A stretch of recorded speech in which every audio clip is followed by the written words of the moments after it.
میں ایک لکھنے والا ہوں، جیسا کیسا بھی ہوں میں جانتا ہوں اور آپ بھی جانتے ہیں کہ اس میں سے کوئی فخر کی بات نہیں ہے، لیکن انسان کے اندر ایک چیز ہوتی ہے اور وہ اسے محسوس کرتا ہے کہ شاید مجھ سے بہتر کوئی اور نہیں ہے۔ مجھے ایک دن خیال آیا اور میں نے سوچا کہ میں لکھنے والوں کی حیثیت سے براڈ کاسٹر کے انداز سے کچھ تھوڑا معروف ہو گیا ہوں اور لوگ مجھے جانتے ہیں، لیکن میں یقین سے نہیں کہہ سکتا کہ میں کتنا معروف ہو گیا ہوں اور لوگ مجھے کتنا جانتے ہیں۔ تو میں نے اس کا ایک ٹیسٹ نکالا اور میں نے ایک کارڈ لیا خالی اور اس کے اوپر لکھا کہ محترم جناب اشفاق صاحب،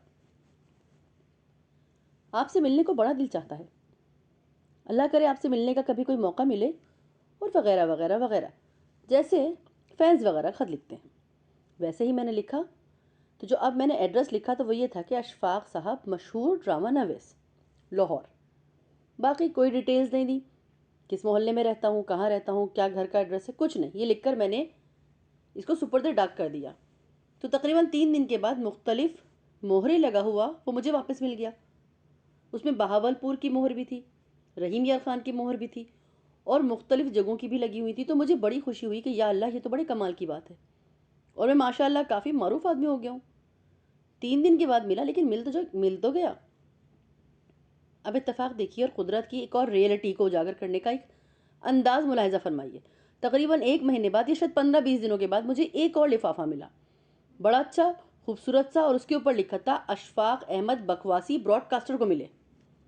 اس پر نہ لاہور لکھا تھا، نہ میرے گلی محلے کا نام تھا، کچھ نہیں تھا۔ اور صبح 9:30 بجے وہ راول پنڈی سے جو چلا ہے مہر لگی تھی اس کی، اور شام 4:30 بجے میرے گھر پہ ڈیلیور ہو گیا، یعنی کہ مجھے وہ اسی دن مل گیا۔ یعنی بظاہر اس کا کوئی تعلق تو نہیں ہے، لیکن بات کیا ہے کہ کبھی کبھی رمز کے انداز میں سوچتا ہوں تو رمز واضح ہونے لگتا ہے۔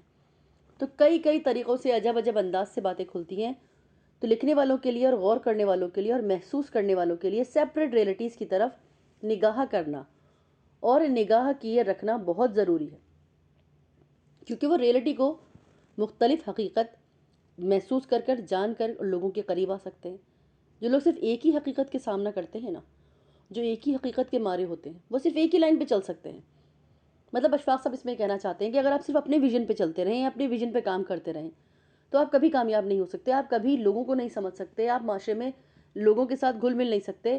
ویژن ہر ایک کا اپنا ہوتا ہے، سچائی ہر ایک کی اپنی ہوتی ہے۔ ہر شخص اپنے آپ کو بالکل ٹھیک سمجھ کے اور اپنے آپ کو سچا مانتا ہے یا اپنے آپ کو ٹھیک مانتا ہے، لیکن ہر چیز کے مختلف پہلو ہوتے ہیں، ڈائمینشن سب کی چینج ہوتی ہیں۔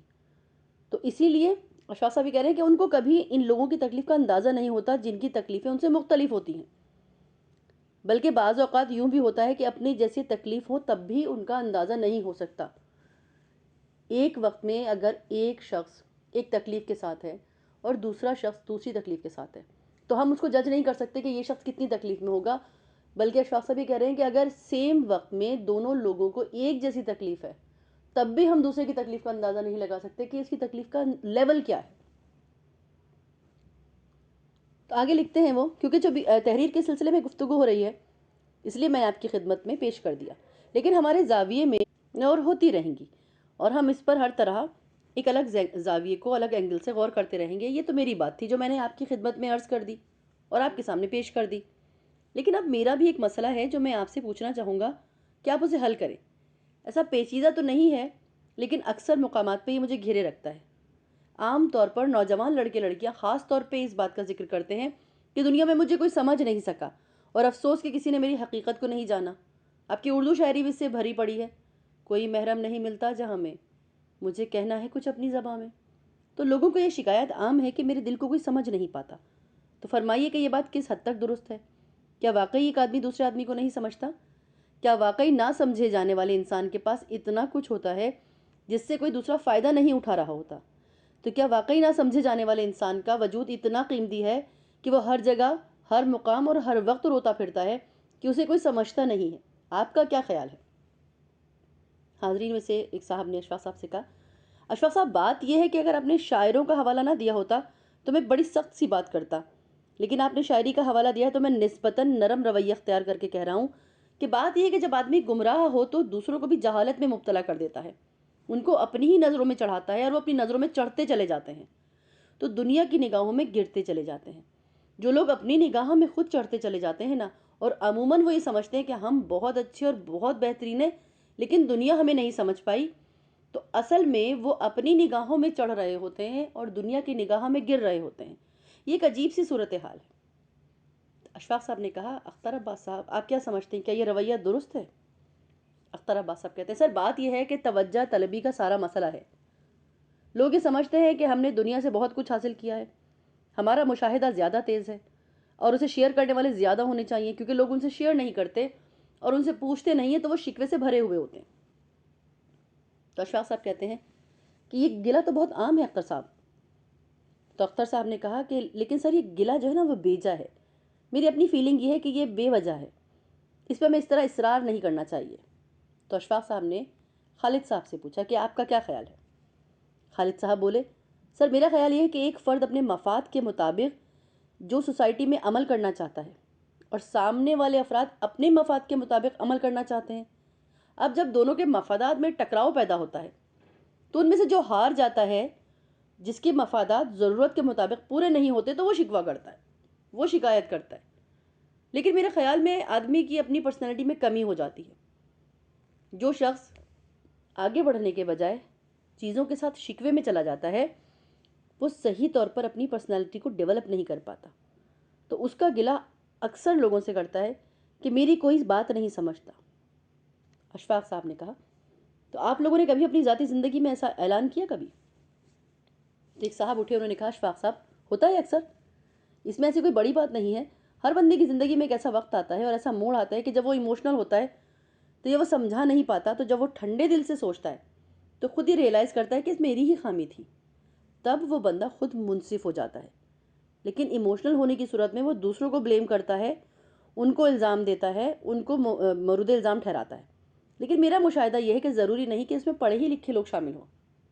وہ خواتین جو بہت تعلیم یافتہ نہیں ہیں وہ بھی یہ شکایت کرتی ہیں کہ مجھے کبھی سمجھنے والا کوئی ملا ہی نہیں، وہ جذباتی ہوتی ہے اس لیے ایسا سوچتی ہیں۔ لیکن ہم سب کا جو اینگل ہے وہ شاید بڑا محدود ہو۔ اشفاق صاحب کہتے ہیں کہ آپ کی نظر مختلف حوالوں سے مختلف چیزوں پر زیادہ پڑی ہے، مناسب سمجھے تو اپنے حوالے سے یا اپنے مشاہدوں کے حوالے سے بتائیں آپ کو اس کی کیا وجہ لگتی ہے اور اس بات کو کس طرح دور کیا جا سکتا ہے تاکہ عملاً بھی اس کا فائدہ ہو۔ اشفاق صاحب نے بولا اختر عباس صاحب میرے ایک استاد تھے جب میں روم میں تھا، ان کا نام تھا پروفیسر اونگارتی، میں ان کی باتیں بیان کرتا رہتا ہوں، ان کو پروفیسر کہتے تھے، لیکن وہ پروفیسر سے اوپر کا درجہ رکھتے تھے۔ جب وہ تشریف لاتے تھے تو ہم سارے کے سارے، کسی کے پاؤں میں بوٹ ہے، کوئی ننگے پاؤں ہے، کوئی پنکھے کے نیچے بیٹھا ہے، ہم سب کھڑے ہو جاتے تھے اور سب ایک دوسرے کو کہتے تھے کہ اٹھو پروفیسر آ گیا ہے۔ تو وہ بہرحال ایک اٹلی کے بڑے قابل سے آدمی تھے، ان کی 2 کتابیں آئی ہیں ترجمہ ہو کے، جب ہمیں کوئی مشکل پڑتی تھی تو ہم سے ان سے اس قسم کے سوالات کیا کرتے تھے جیسے آپ نے پوچھا ہے کہ آپ کا بہت وسیع مشاہدہ ہے۔ تو ایک دفعہ ایک پروفیسر اس کی بیوی کے ساتھ بہت جھگڑا کر کے آیا، بہت حد تک وہ خاتون ٹھیک بھی تھی، تو جھگڑا زیادہ ہو گیا۔ ابھی معاملہ اسٹاف روم میں پروفیسر کے پاس پہنچا تو انہوں نے کہا دیکھو جھگڑا اپنی جگہ پہ ہے، لیکن تم قوت کے سارے جو اعضاء ہیں نا ان کو استعمال کرو۔ اور خاتون سے کہنے لگے بی بی تم صرف آنکھیں استعمال کرتی ہو، پپوٹے استعمال نہیں کرتی، جب تک یہ نہیں ہوگا ساتھ اس وقت تک کام نہیں ہوگا۔ تو ہم نے ان سے پوچھا کہ یہ جو آدمی شکوہ کر رہا ہے کہ زندگی میں مجھے کوئی سمجھا ہی نہیں، تو اس کی کیا حقیقت ہے؟ تو کہنے لگے کہ اس شخص کو خدا کا لاکھ لاکھ شکر ادا کرنا چاہیے، کیونکہ اس کی کمینگیاں اور حماقتیں اور نالائقیاں لوگوں کے سامنے نہیں آئی ہیں، تو اسے اللہ کا شکر کر کے سونا چاہیے اور شکوہ نہیں کرنا چاہیے کہ لوگ مجھے سمجھتے نہیں ہیں۔ تو آپ کا بہت بہت شکریہ۔ یہ جو میرے ساتھی ہیں وہ بھی شکریہ کی اس ادائیگی میں میرے ساتھ ہیں۔ اللہ آپ سب کو آسانیاں عطا فرمائے اور آسانیاں تقسیم کرنے کا شرف عطا فرمائے۔ شکریہ۔